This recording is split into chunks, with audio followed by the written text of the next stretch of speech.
ഇപ്പോൾ 2020 നേതാവ് Sabu M Jacob NDA നേതാവ് കൂടിയാണ് ഇപ്പോൾ മാധ്യമങ്ങളെ കാണുന്നു.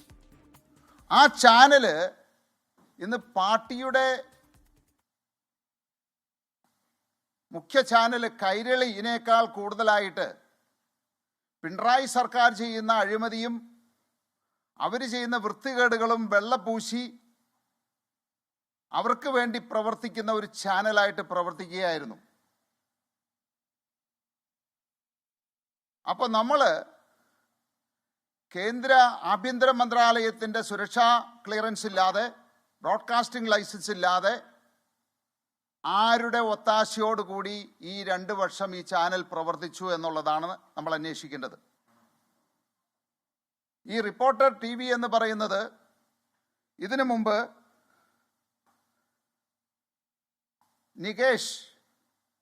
നികേഷിൻ്റെ വൈഫ് റാണി, ഇവരുടെ പേരിലായിരുന്നു ഈ ലൈസൻസ് ഉണ്ടായിരുന്നത്. Indo Asian news channel private limited. ഇതിന് ആഭ്യന്തര മന്ത്രാലയത്തിൻ്റെ സുരക്ഷാ ക്ലിയറൻസ് ഉണ്ടായിരുന്നു, ബ്രോഡ്കാസ്റ്റിംഗ് ലൈസൻസും ഉണ്ടായിരുന്നു. ശ്രീ ആൻഡോ അഗസ്റ്റിൻ പറയുന്നത് ഈ ചാനൽ ഞങ്ങൾ വാങ്ങി, ഇതിൻ്റെ ഉടമകൾ ഞങ്ങളാണ് എന്ന്. 2022 കേന്ദ്ര ആഭ്യന്തര മന്ത്രാലയവും ബ്രോഡ്കാസ്റ്റിംഗ് മന്ത്രാലയവും ഒരു ചാനൽ പ്രക്ഷേപണത്തിനുള്ള നിയമം മാറ്റം വരുത്തി. 22 മുമ്പ് ഒരു ചാനൽ ആർക്ക് വേണമെങ്കിലും ലീസ് എടുക്കുകയും ആ ലീസിൻ്റെ പുറത്ത് അവർക്ക് ആവശ്യമുള്ള പേരിൽ അത് സംപ്രേഷണം നടത്താനായിട്ടുള്ള നിയമം അനുവദിച്ചിരുന്നു. എന്നാൽ ഇപ്പോൾ 22 ശേഷം ആ ലൈസൻസ് ആഭ്യന്തര മന്ത്രാലയത്തിൻ്റെ സുരക്ഷാ ക്ലിയറൻസ് ഉള്ള, ബ്രോഡ്കാസ്റ്റിംഗ് മിനിസ്ട്രിയുടെ ലൈസൻസ് ഉള്ള ആളുകൾക്ക് മാത്രമേ അത് നടത്താൻ സാധിക്കൂ. അത് കൈമാറ്റം ചെയ്യാനോ വേറൊരാൾക്ക് അത് ലീസിലെടുക്കാനോ നിയമപരമായിട്ട് അനുവദിക്കുന്നില്ല. അങ്ങനെയുള്ള സാഹചര്യത്തിൽ എങ്ങനെ 2023 ഈ പറയുന്ന ഇതിൻ്റെ ഉടമസ്ഥൻ എന്ന് പറയുന്ന ആൻഡോയുടെ സഹോദരന്മാരും ഈ ചാനൽ എങ്ങനെ കൈവശപ്പെടുത്തി എന്നുള്ളതാണത്. ഇപ്പോൾ ഇതുമായിട്ട് ബന്ധപ്പെട്ട് കേന്ദ്ര ബ്രോഡ്കാസ്റ്റിംഗ് മിനിസ്ട്രിക്ക് ഞാനൊരു പരാതി കൊടുത്തിരുന്നു. ഈ ചാനല് പ്രവർത്തിക്കുന്നത് നിയമവിരുദ്ധമാണ്, അതുകൊണ്ട് ഇതിൻ്റെ ലൈസൻസ് റദ്ദ് ചെയ്യണമെന്ന് പറഞ്ഞ്. അതിൻ്റെ അന്വേഷണത്തിൻ്റെ ഭാഗമായിട്ടായിരിക്കാം ഇപ്പോൾ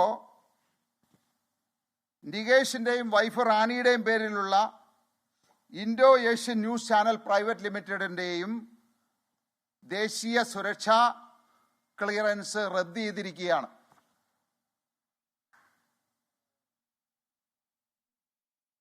കാരണം ദേശീയ സുരക്ഷാ ക്ലിയറൻസ് കൊടുക്കുമ്പോഴും ബ്രോഡ്കാസ്റ്റിംഗ് ലൈസൻസ് കൊടുക്കുമ്പോഴും അവരത് മാറ്റം ചെയ്യാൻ പാടില്ല. നിയമങ്ങൾ ലംഘിച്ചു കഴിഞ്ഞാൽ ആ ക്ലിയറൻസ് റദ്ദ് ചെയ്യുമെന്ന് വ്യക്തമായിട്ട് പറയുന്നുണ്ട്.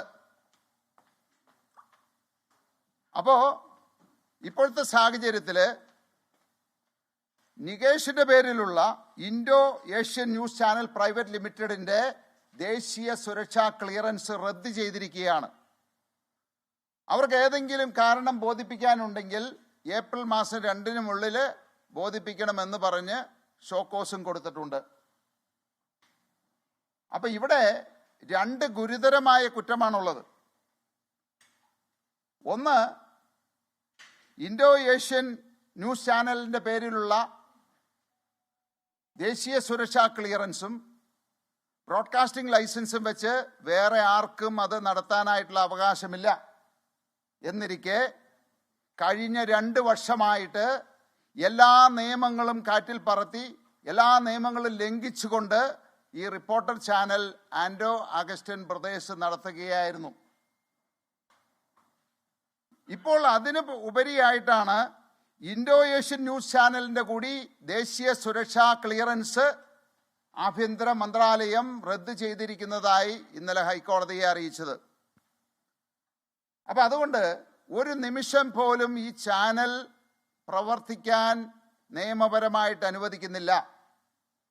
ഈ 2 വർഷക്കാലമായിട്ട് ഈ ചാനലിൻ്റെ പേരിൽ കോടികളുടെ പരസ്യം മേടിച്ചും തെറ്റായ വാർത്തകൾ നൽകി പലരുടെയും ജീവിതം തന്നെ വഴിമുട്ടിച്ച റിപ്പോർട്ടർ ചാനൽ തീർച്ചയായിട്ടും എങ്ങനെയാണ് ഈ 2 വർഷം ഇവർക്ക് പ്രവർത്തിക്കാനായിട്ട് ഇങ്ങനെ ഒരു അനുവാദം കിട്ടിയത്, എങ്ങനെ അവർ പ്രവർത്തിച്ചു എന്നുള്ളത് CBIയും എൻഫോഴ്സ്മെന്റ് ഡിപ്പാർട്ട്മെന്റും ചേർന്ന് അന്വേഷിക്കേണ്ട ഗുരുതരമായ ഒരു കുറ്റമാണ്.